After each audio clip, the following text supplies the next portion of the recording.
Hi sir, my name is Jason Ramos. First, I discuss about the ethical implication of critical thinking, responsibility, and ethical use. Most use ethically and responsibility. Avoid manipulating information or using critical thinking to deceive or harm others. Open-minded, open-mindedness and intellectual humility. Open to new ideas and ready to reconsider their beliefs, acknowledge personal limitation, and be willing to learn from others. Uh, in ethical implication of critical thinking, first, I discuss about responsibility and ethical use. Dito, pinapakita na mahalaga at nararapat gamitin ng mga responsibilidad at sa ethical na pamamaraan ang critical thinking. It is important para maipakita ang tama at hindi ma-manipulate ang datos para sa sariling interes lamang. For example, isipin mo na nangangampanya ka para sa iyong proyekto sa iyong komunidad na tutulong ka para sa walang trabaho. Kung magsasabi ka na 90% ng mga tao sa ating barangay ay walang trabaho, pero ang totoo ay 50% lang. Ito ay isang maling paggamit ng critical thinking. Sa halip, dapat mong pinapakita ang totoong datos at magsaliksik ng tamang impormasyon para makatulong na makuha ang tiwala ng mga tao sa iyong proyekto. Dito, pinapakita na dapat ang mga impormasyong ito tama at totoo, hindi lamang ini-edit, pinapaganda para magmukhang pabor para sa lahat. And then, dito sa open-minded and intellectual humility. Ang mga critical thinker ay dapat bukas sa isipan sa mga bagong idea at handang baguhin ang kanilang mga paniniwala kapag may mga bagong ebidensya. Intellectual humility is accepting na may mga bagay na hindi mo alam at willing to be learned from others.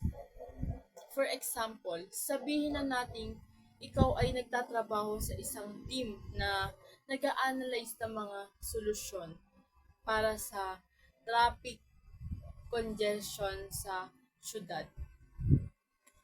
Kung may isang kasamahan mo ay may mungkahi na ibang solusyon na hindi mo pa naiisip, dapat kang maging bukas na sa idea para sa ikakabuti ng iyong proyekto. Kahit na matagal ka nang nagtatrabaho sa isang particular na solusyon, hindi ito nangangahulugan na ito ay pinakamainam na paraan. Ang pagtanggap at pag-aaral mula sa opinyon ng iba ay maaaring magdala ng mas mahusay at mas magandang solusyon para sa iyo. And then, addressing social and global challenges. Critical thinking is vital for tackling complex social and global issues, such as climate change, poverty, and inequality. It enables the analysis of root causes evaluation of potential solution and su- pursuit of effective and equable outcomes. Ah, dito naman, ah, addressing social and global challenges. Mahalaga ang critical thinking sa pag-address ng complex sa issue ng lipunan at pandaigdig, gaya na gaya ng climate change, kahirapan at inequality. Sa pamamagitan ng mahusay na pagsusuri, sa pamamagitan ng paggagawa na paggagawa at pag-unawa ng mga ugat at sanhi ng mga problemang ito at suriin ng tama ang mga solusyon ay maaari nating gawin sa mga hakbang na ibibigay sa atin. For example, for example, ah isipin isipin mo ang isyong climate change kung ikaw ay isang scientist, ang paggamit ng critical thinking ay magpapahintulot sa iyo na suriin ang mga datos tungkol sa carbon dioxide. Mula dito, magsasaliksik ka ng mga paraan kung paano mabawasan ang emission na ito at makikipagtulungan sa ibang mga sektor, katrabaho at mga organisasyong gobyerno para maipak para maipakilala ang mga solusyong makatuwiran at epektibo. Ah, ang ang ang pagpapagkat ng mga idea at pagsasaalang-alang sa iba't ibang pananaw ay mahalaga upang makamit ang sustainable na mga solusyon.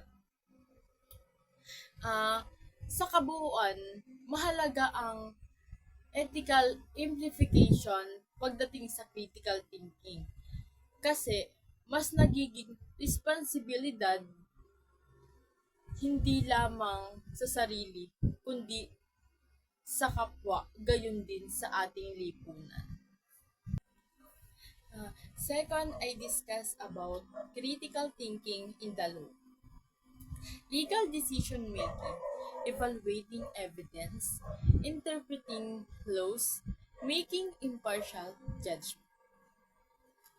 When we say critical thinking and the laws, it takes about the legal decision making, particularly to a judge which is kailangan nila itong i-evaluate. Interpreting laws and making impartial judgment o walang kinikilingang paglilitis ng kaso.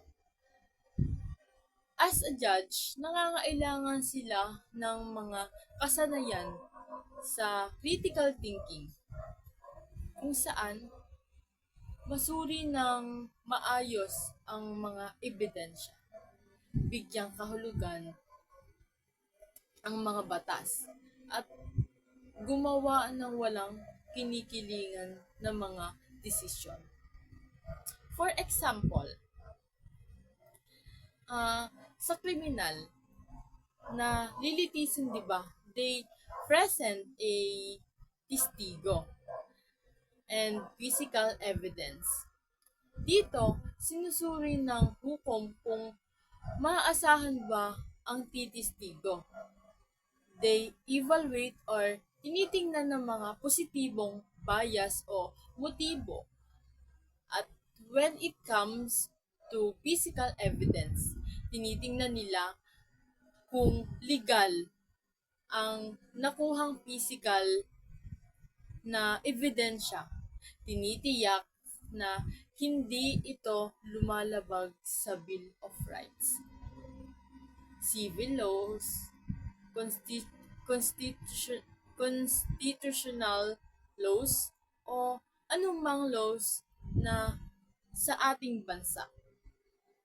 Dito, sinusuri nila ang kredibilidad at kaugnayan ng ebidensyang ipinapakita sa isang kaso, sapagkat ang hukom ay nagbibigay kahulugan sa mga batas, regulasyon at mga probisyon ng konstitusyon. Bago gumawa ang final judgment, ang mga hukom ay may mga tungkuling gumawa ng desisyon na walang pinapakinggan o walang pinapakinggan o pina, pinaninindigan mula sa labas. Parang hindi sila bias o dapat kung ano ang side ng isa at kung ano ang side ng isa ay parehas niyang pinapakinggan. Hindi siya bias na sa isa lang siya nakikinig. Dapat ah, dapat nilang ipatupad ang batas ng mga katotohanan ng kaso at makatarungang paraan na tinitiyak na ang lahat ng partido ay nakakatanggap ng patas na pandinig. Sa kabuuan, ang critical thinking ay mahalaga sa legal na decision making ng mga hukuman sapagkat kailangang may assess nila ang credibility and relevance of evidence presented during trials. This distinguishes between reliable and questionable data, kung saan dapat fair at walang kinikilingan ang mga desisyon. Dapat patas lang palagi ang desisyon na ginagawa. Thank you.